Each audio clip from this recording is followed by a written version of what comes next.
Hey everyone, welcome to another deep dive. This time we're going to get into something I think a lot of us have been thinking about.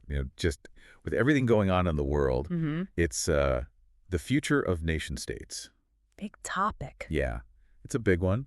And to help us kind of unpack this whole thing, we're going to be looking at a book called The Myth of Development, Non-Viable Economies of the 21st Century. Right. And this book is by Oswaldo De Rivero.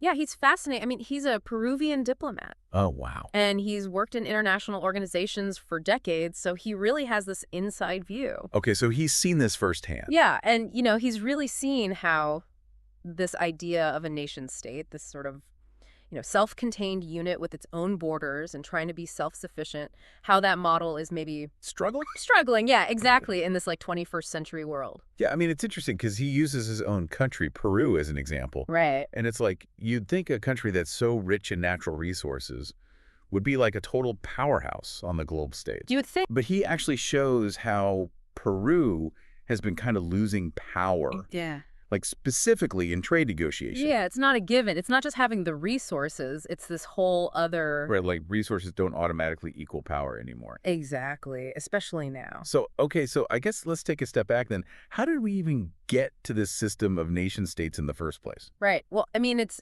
deep in European history, actually. Oh, wow. Like you have thinkers like Thomas Hobbes way back in the 17th century arguing that you need a strong central authority for anything to work, for stability, you need that. Right. So he came up with this idea of the Leviathan. That's a cool name. It's like a sea monster. Like a big scary. Right. It's the embodiment of state power, this powerful state that can prevent societies from just falling apart. Like chaos? Total chaos, yeah. Hobbes believed that without this Leviathan, it would be like a war of all against all, constant conflict. Oh, wow. So the nation state emerges as this symbol of security and order, though. Yeah. Exactly, creating order out of this potential chaos. And that idea, I guess, really took off during the Industrial Revolution. Yeah, then it became about economics, too. Right, because then it's not just about keeping people safe. It's providing jobs, goods, a higher standard of living. Exactly. National economic growth is tied to individual well-being. Okay. The nation state is the engine for all that. Right. But it's interesting because De Rivero points out that this model kind of got spread all over the world, but it often resulted in what he calls pseudo-nation states. Right. So these are countries that maybe look like nation states on the surface. Right. They have the flag, they have the borders. They got the outfit. Yeah, but they don't have the economic power to really stand on their own 2 feet. They're not independent. Yeah, they might have the trappings of a nation state, but not the real power to compete globally. And so this kind of brings us to, I guess, the big forces that are shaping the 21st century, like globalization. Globalization and the rise of these multinational corporations. Okay, so globalization has been happening for a while, but it feels like things are moving so fast now. It's accelerating, yeah. And it's not just stuff moving across borders anymore. It's like power shifting. Right, it's power shifting to these huge companies like the ones De Rivero calls TNCs. What's a TNC? Transnational corporations. Oh, okay, so like Apple, Google. Yeah, exactly. I mean, think about it. Some of these corporations have economies bigger than many countries. Crazy to think about. And De Rivero argues that this is a huge challenge to nation states. Because they have so much power.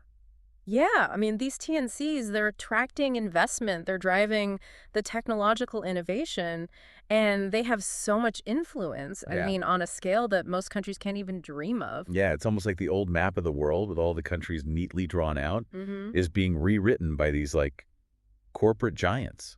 In a way, yeah. And in this new world order, there are winners and losers. Definitely. And De Rivero talks about this triad that's really at the top. Triad? Yeah, so it's the U.S., Japan, and the European Union. Okay.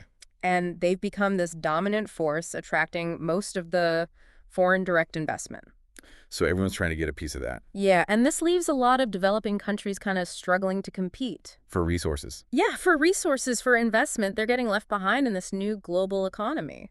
It's kind of a bleak picture. It's a challenge. Yeah, but globalization isn't the only thing shaking things up. No. De Rivero uses this term dematerialization to describe how technology is playing a role. Right.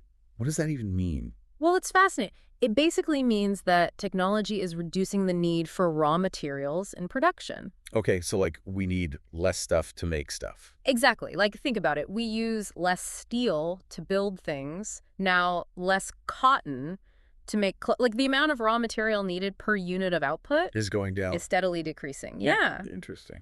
And with things like synthetic fibers and fuel cell technology, I mean, the reliance on traditional raw materials Is only going to go down more. Yeah. So this raises the question, what happens to all the countries whose economies are based on exporting raw materials?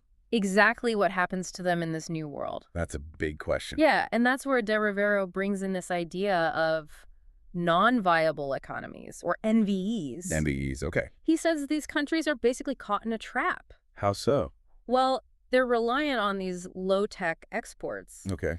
They can't really compete in the global market for, the high-tech goods and services. Mhm. And they're becoming more and more dependent on foreign aid and debt just to stay afloat. So it's like this downward spiral. It's a vicious cycle. Yeah. And it's not just economics either. Right, there's people involved. Exactly. It's a human story, too. Like, Yeah. think about the huge cities in these developing countries. Yeah, those mega cities. The mega cities, they're growing so fast. It's incredible. But they often lack the resources to support all those people. They need everything, more food, energy, clean water, housing jobs. The list goes on. And it's not just a problem for those countries either. Right, it affects everyone. It has ripple effects across the entire world. We're all connected. That's It's like all- all like these so much, forces, yeah.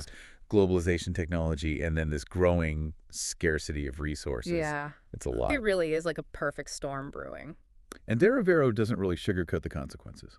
No, he doesn't. He points to some really sobering research. Like, there was this study by the Carrying Capacity Network, Okay. and they highlight how, these essential resources like food, energy, water, they're becoming more and more scarce in many parts of the world. Especially with these huge urban populations exploding. Exactly. And it's not just about like the total amount of resources, it's about access. Who gets what? Yeah, who controls it, who benefits, who's left out, and that unequal access is a major driver of conflict, Right. both within countries and between them. He uses this phrase, I think it was like ticking time bombs, to describe these megacecities. Yeah, it's a powerful image. It really is. Like, he compares them to those great cities of the past, like London or New York in their heyday.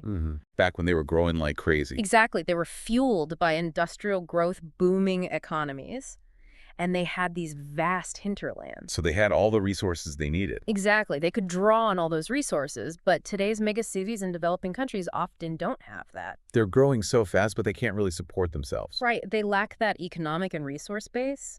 It's a recipe for instability. And this isn't just some hypothetical problem. We're seeing it happen already. Absolutely. I mean, De Rivero argues that unless we address these underlying issues, Things are going to get worse. yeah, conflict is almost inevitable. And he's not just talking about, like, wars between nations. Okay. It's also social unrest, political instability, mass migrations. All kinds of things breaking down. Yeah, a whole range of challenges that could really destabilize things globally. So, okay, let's say we accept that this traditional nation-state model is under strain.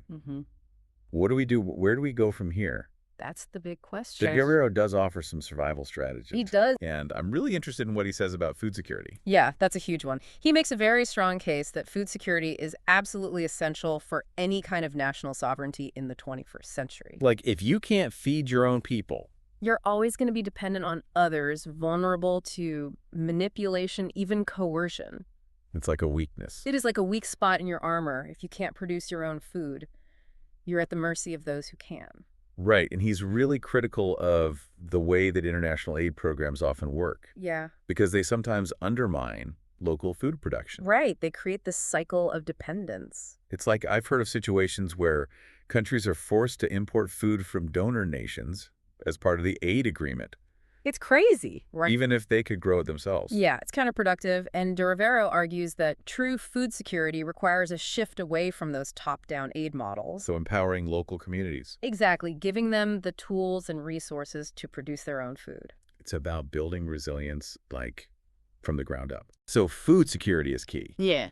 What about water? Water is another huge one. I mean, De Rivero doesn't paint a very optimistic picture of the global water situation. No, he doesn't. He points out that it's not just about water scarcity either. It's water quality. Oh, right. Even if there's technically enough water to go around, a lot of it is contaminated. So it's like having a pantry full of food, but it's all rotten. Exactly.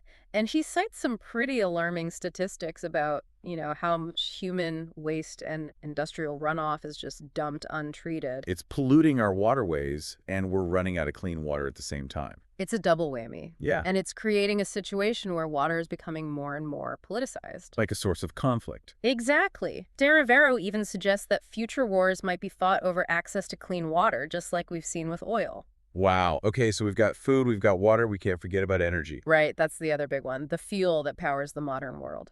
So how do countries achieve energy security in this new world order? Well, De Rivero is a big advocate for a transition away from fossil fuels. Towards renewables, Exactly. Solar, wind, geothermal, all of that. which sounds great, but it seems like a huge undertaking. It requires massive investments in new infrastructure, technology, research, and development. And for a lot of developing countries, they can't really afford that without help. Right. And De Rivero acknowledges that making that leap to renewable energy is just not feasible for many countries without support from the international community. But they need to develop to get the resources to make the transition. It's a catch-22, and meanwhile, the clock is ticking on climate change. A lot of pressure. It is, and he criticizes the hypocrisy of developed countries. They preach sustainability, but they continue to consume a disproportionate share of global resources. Do as I say, not as I do. Exactly. Okay, so it sounds like individual countries, especially those that are already struggling, they can only do so much. Right.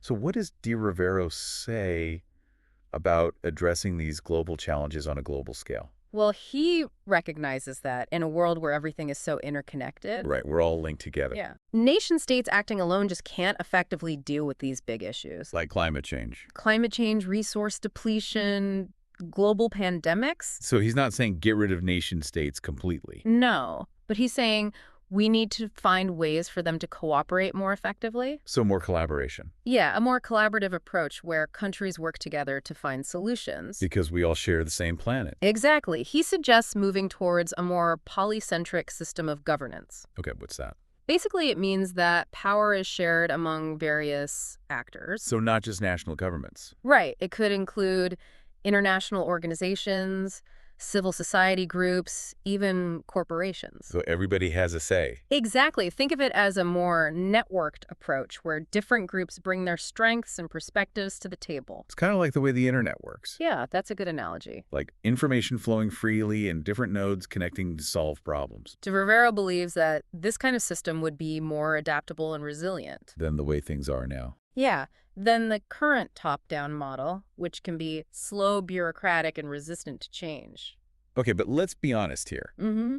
Getting to that point, It's not going to be easy. there are some very powerful groups that benefit from keeping things the way they are. Absolutely. And De Rivero acknowledges that any real change would require a major shift in power dynamics.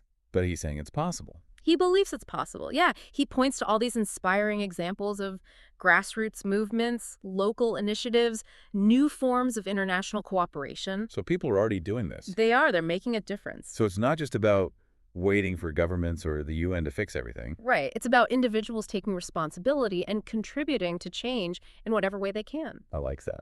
It's about realizing that we all have a role to play in shaping a better future. It's easy to feel overwhelmed by all this. Like these problems are just too big, you know? Yeah, the scale of it can be daunting. For sure. But De Rivero reminds us that we can't just give up and sink into despair. Right. Inaction is not a solution. Exactly. So where do we even begin? He talks about how the traditional approaches, from the IMF, the World Bank, Yeah. they have their limitations. He's pretty critical of them, actually. He says they often impose these top-down solutions, basically telling developing countries what they need to do to fix their problems. Right. But De Rivero argues that those solutions often miss the mark. They don't really get at the root causes of underdevelopment. So they're not really fixing anything. Sometimes they even make things worse. It's like putting a Band-Aid on a broken bone. Exactly, a temporary fix that doesn't address the real issue. And he's also not a fan of this obsession with GDP growth. Right, that's the only measure of progress. Like how much money a country is making. He says it often comes at the expense of social and environmental well-being. It's that old progress at any cost mentality. Yeah. And De Rivero sees that as a fundamentally flawed approach. So what's the alternative? He advocates for a more holistic approach to development. one that takes into account the interconnectedness of economic, social, and environmental factors. So it's not just about the money. Right. It's about things like poverty reduction, access to education and healthcare, gender equality, environmental sustainability. These are all connected. They are, and they're essential for long-term stability and prosperity. So to address all of this, De Rivero proposes a pretty radical idea, What's that? a new kind of global governance. Yeah, he recognizes that in today's world, nation-states acting alone just can't effectively handle these global problems. Like climate change we've talked about. Right, climate change, resource depletion, pandemics, all of that. So he's not saying we should get rid of nation states completely. No, but he's saying we need to find ways for them to cooperate more effectively. So more collaboration. Exactly, a more collaborative approach where countries recognize that their fates are intertwined. We're all in this together. Exactly, and he suggests moving towards what he calls a polycentric system of governance. Polycentric. It means that power is shared among various actors. So not just national governments. Right, it could also include international organizations, civil society groups, even corporations. Okay, so more distributed. More networked. Yeah, like think of it as a system where different groups bring their unique strengths and perspectives to the table. It's almost like how the internet works. Yeah, that's a good analogy, with the information flowing freely and different nodes connecting to solve problems. De Rivero thinks that this kind of system would be more adaptable and resilient More responsive to change, definitely. than the current system, which can be slow and bureaucratic. For sure. But getting there, It's not going to be easy. I mean, there are a lot of powerful interests that want to keep things the way they are. Absolutely. And De Rivero acknowledges that, but he also believes this kind of transformation is possible. He's hopeful. He points to all the grassroots movements, the local initiatives, the new forms of international cooperation that are already happening. So people are already doing this. Yeah, they're leading the way and showing that change is possible. So it's not just about waiting for governments to fix everything. Right. It's about each of us taking responsibility and contributing to change in whatever ways we can. I like that idea. Yeah. It's empowering.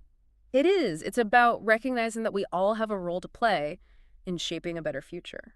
Well, this has been an amazing deep dive. I feel like I'm seeing the world in a whole new light now. I think that's the point. De Rivero's book is a real call to action. It challenges us to think critically and to imagine a different kind of future. And it's not all doom and gloom. No, definitely not. There's hope in there, too. That's good to hear. It's about acting with courage and compassion and working together to create a more just and sustainable world. I love that message. Me too. Well, that's it for this episode of The Deep Dive. We hope you found it thought-provoking and inspiring. Thanks for joining us. And remember, the future is not something that just happens to us. It's something we create together. Absolutely. We'll see you next time for another deep dive into the ideas that are shaping our world.